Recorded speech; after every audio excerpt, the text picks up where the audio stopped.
오늘 우리가 2019년도 들어서 첫 번째 온가족 예배를 드리고 있습니다.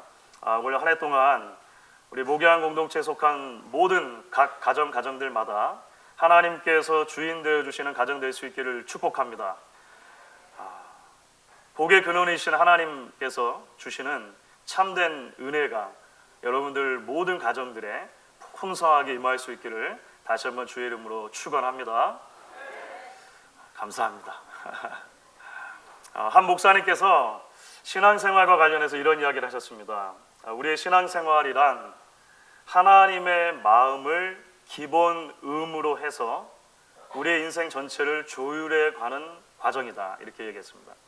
하나님의 마음을 기본 의무로 해서 우리의 인생 전체를 조율해 가는 과정이 신앙생활이라고 하는 것이죠. 지난 성탄 축하 예배 때 저희 교회 기타팀이 멋진 연주를 해주셨습니다.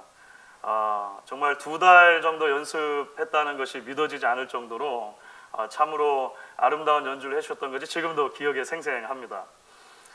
저도 교회에서 중학교 때부터 기타를 배웠습니다. 한참 교회에서 기타 치면서 찬양하는 것이 유행할 때였습니다.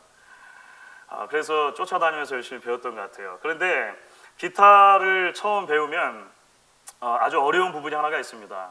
초보자들에게 어려운 부분이 뭐냐면 조율하는 것입니다. 조율. 그러니까 기타 줄이 몇 개일까요?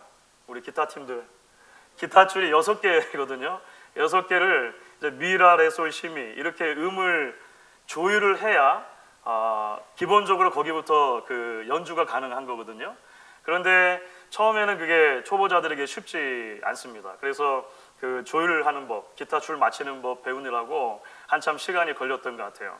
조율에 있어서 가장 중요한 게 뭘까요? 조율에 있어서 가장 중요한 것은 기본 음을 확보하는 것입니다. 소리 굽새를 사용할 수도 있지만 보통 교회에서는 이제 피아노가 있으니까 피아노의 음을 이제 기본 음으로 딱 쳐놓고 기타 줄을 맞추는 경우들이 대부분이었습니다. 요즘 이제 우리 자녀들 세대 같으면 전화기 가지고 다 기타 튜닝이 가능한 세대가 되었죠. 그런데 뭐 어떤 방법을 사용하든지 간에 튜닝에 있어서 가장 중요한 것은 뭐냐면 기본 음을 확보하는 것, 기본 음을 찾는 것이다라고 하는 것이죠. 사랑하는 여러분, 신앙생활도 그렇습니다. 기본 음이 필요한 것입니다. 우리 신앙의 여정을 걸어가는 데 있어서 곁길로 빠지지 않도록 우리를 인도해 줄 그 신앙의 길라잡이가 필요하다라고 하는 것이죠.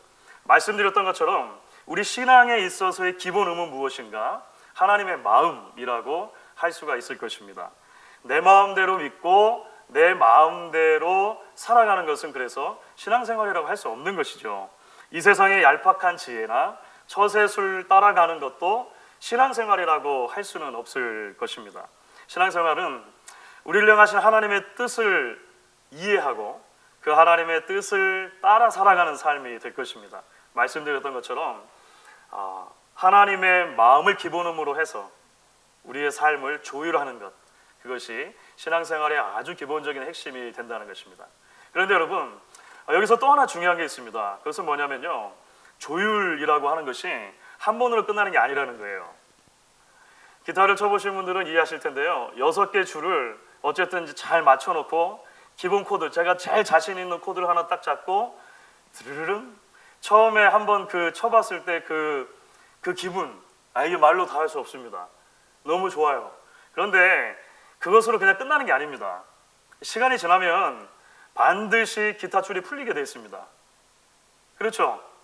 그래서 음이 이탈되는 것이죠. 자주 기타 줄을 다시 튜닝을 해줘야 하는 거예요. 재조율을 해줘야 되는 것이죠.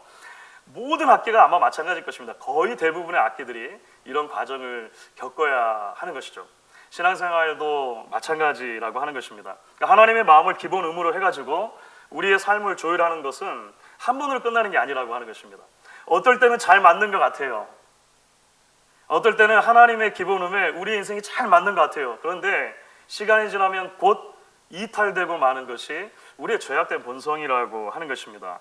조금만 한눈을 팔면 신앙의 곁길로 빠져가기 쉬운 것이 우리의 연약함이라고 하는 것이죠. 그래서 우리는 계속해서 우리의 신앙을 하나님의 마음에 맞추어 조율할 필요가 있는 것입니다. 신앙은 그래서 한 번으로 끝나는 것이 아니라 오랜 과정이고 장거리 경주다라고 우리가 이야기할 수 있는 것이죠. 그래서 여러분, 이제 2019년 새해를 맞으면서 온 가족 예배를 드릴 때마다 저와 여러분이 10계명을 한 계명 한 계명씩 살펴보려고 합니다. 그래서 성시교독도 우리가 10계명으로 바꾸고 한 이유가 거기에 있습니다. 왜냐하면 10계명에는 성경의 많은 페이지들이 물론 그렇습니다만 10계명에는 하나님의 마음이 고스란히 담겨져 있는 것을 보게 됩니다.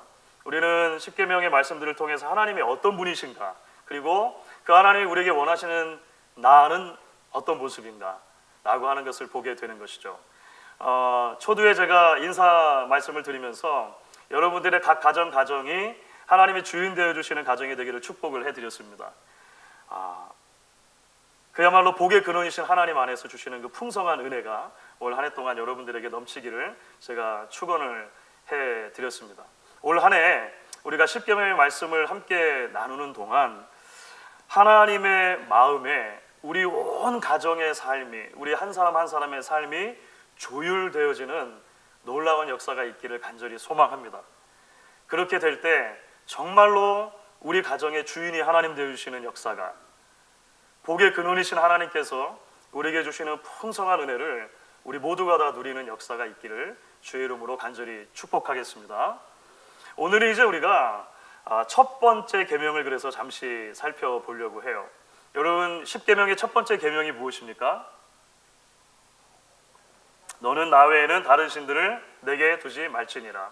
You shall have no other gods before me. 10계명의 첫 번째입니다. 무슨 말입니까? 오직 하나님만 섬기는 백성이 되라는 말입니다. 하나님만 섬기는 가정이 되라고 이야기하는 것이죠. 이유가 뭘까요? 사실 이제 오늘 우리가 함께 읽은 말씀을 보시면 2절 말씀에 설명이 되어 있습니다. 나는 너를 애굽 땅 종 되었던 집에서 인도하여 낸 내 하나님 여호와로라. 하나님이 이 사람들의 하나님이 되어주시려고 이들을 구원해 주셨다는 것입니다. 구원자 되시고 주인 되어주셨기 때문에 이제 그 하나님만 섬기고 살아라, 이렇게 말하는 것이죠. 사랑하는 여러분, 올 한 해 무엇보다도 여러분들의 모든 가정들 하나님만 섬기는 가정 될 수 있기를 축원합니다. 우리 옆에 계신 분들과 같이 한번 인사 나눌 텐데요. 하나님만 섬기는 우리 집, 구호처럼, 오늘 사실 설교의 제목이기도 한데요, 구호처럼 한번 그래서 서로 인사를 해보려고 합니다. 하나님만 섬기는 우리 집. 같이 한번 하겠습니다. 여기는 뒤에 무슨 말씀이 생략되는지 다 아시죠? 예. 우리가 하나님만 섬기는 가정 되기를 원합니다. 왜냐하면 하나님께서 우리의 하나님 되어주시려고 우리를 구원해 주셨기 때문입니다. 여러분, 바울은 고린도전서에서 이렇게 표현한 부분이 있습니다. 너희는 너희 자신의 것이 아니라 값으로 산 것이 되었으니, 이렇게 설명합니다. 여러분, 마트에 장을 보러 가시죠. 마트에 장을 보러 가시면 카트를 하나 딱 뽑아 들고 이제 돌아다니면서 필요한 물건들을 이제 카트에다 막 담습니다. 그런데요, 그 카트에 담아놓은 물건은 아직까지는 내 거라고 할 수는 없습니다. 그렇죠?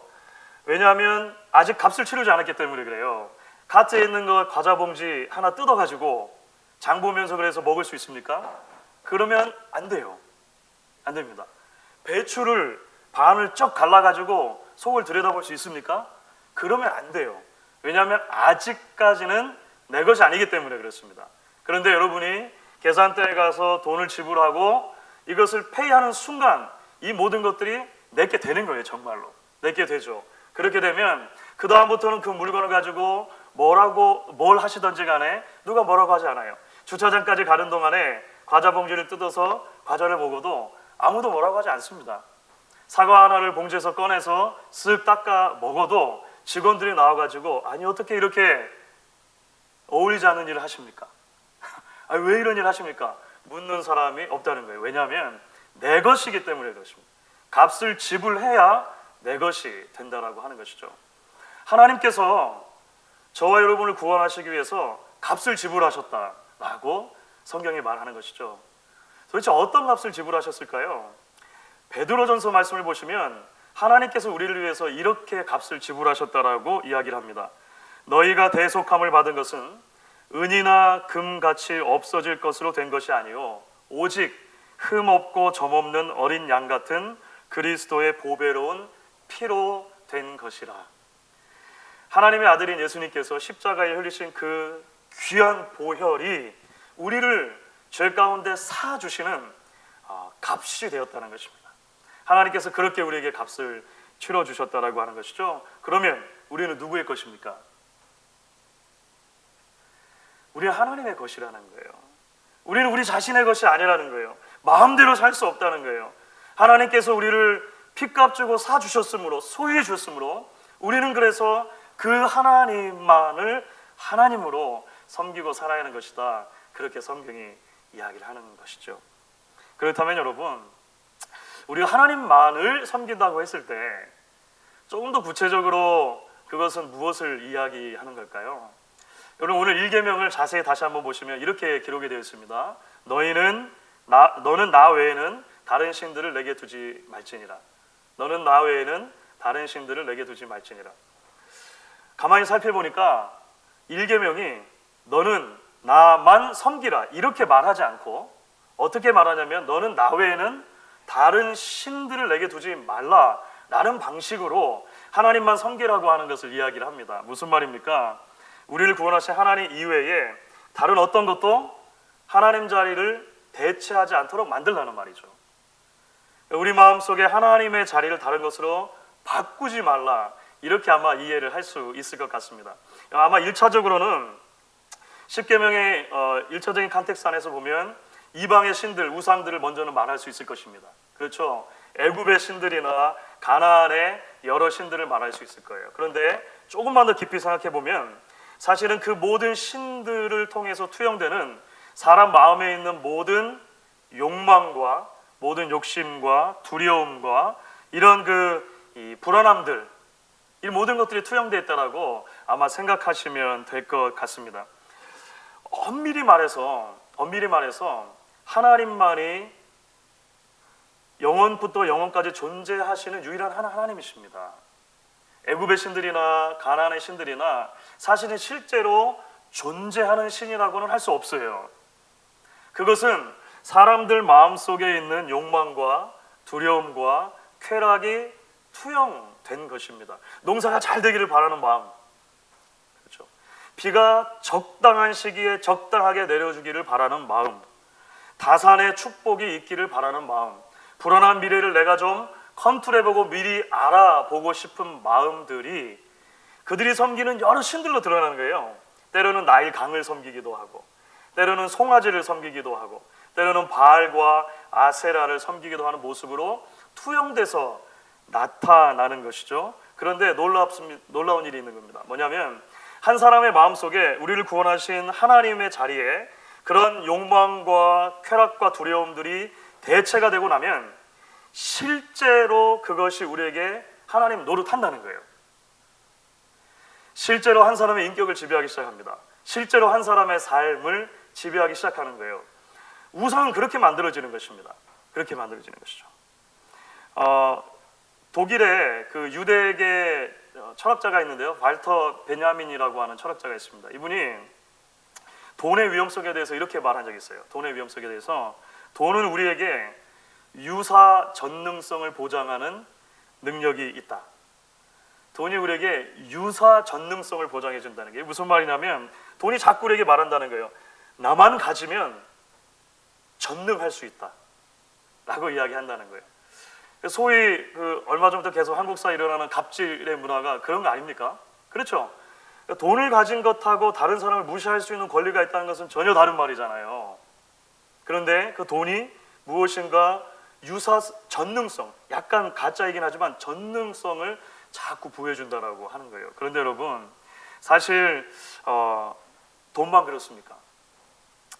권력이나 명예나 삶의 안정이나 자녀들의 성공이나 이 모든 것들이 때로는 우리에게 유사 전능성을 약속해주며 다가옵니다. 이것만 되면. 우리 자녀들에게는 어떤 일이 있을까요? 우리 학생들, 때로는 친구들로부터 인정을 받는 것, 피어 프레셔라고 하는 게 있죠. 때로는 게임의 세계에서 성공하는 것, 때로는 좋은 대학을 가는 것 등이 우리에게 유사 전능성을 자꾸 보장해 준다고 하는 거예요. 여러분 마음속에 혹시 하나님 이외에 내게 이것만 있으면 인생의 모든 문제가 해결될 것 같은데 라고 생각하는 부분이 있으십니까? 여러분, 그것이 다른 신입니다. 여러분의 마음속에 나는 다른 것은 다 몰라도 이것만은 포기할 수 없다 라고 하는 부분들이 있습니까? 하나님 외에 그런 자리가 있다면 죄송하지만 여러분, 그것이 다른 신입니다. 다른 신. 팀 켈러 목사님이 내가 만든 신이라고 하는 책에서 말한 것처럼 그야말로 세상의 모든 것이 하나님의 대용품이 될 수 있기 때문에 그렇습니다. 세상의 모든 것이 하나님을 대신한 가짜신, counterfeit God이 될 수 있기 때문이라고 하는 거예요. 그런데 사랑하는 여러분, 아십니까? 하나님께서는 저와 여러분을 구원하시기 위해 가짜 구원자를 보내시지 않으셨습니다. 아들이 너무 아까우니까 그냥 대충 유사한 구원자를 보내자, 그렇게 하지 않으셨어요. 하나님은 저와 여러분을 구원하시기 위해서 진짜를 진짜를. 자신의 가장 귀한 아들을 보내셔서 십자가의 다심으로 우리의 값을 치러주시는 구속자가 되게 하셨다라고 하는 것이죠. 그 아들의 죽으심과 부활을 통해서 이제 우리에게 너는 내 것이다, 내가 값주고 샀다, 이렇게 선포해 주시는 것입니다. 그 하나님께서 오늘 아침 저와 여러분에게 말씀하십니다. 너는 나 외에는 다른 신들을 내게 두지 말지니라. 이 한 해 하나님만 섬기는 여러분 한 사람 한 사람 되실 수 있기를 주의 이름으로 축원합니다. 이 한 해 하나님만 섬기는 여러분 가정 되실 수 있기를 바랍니다. 하나님만 섬기는 우리 교회가 될 수 있기를 주의 이름으로 간절히 축원하겠습니다. 여러분, 이 시간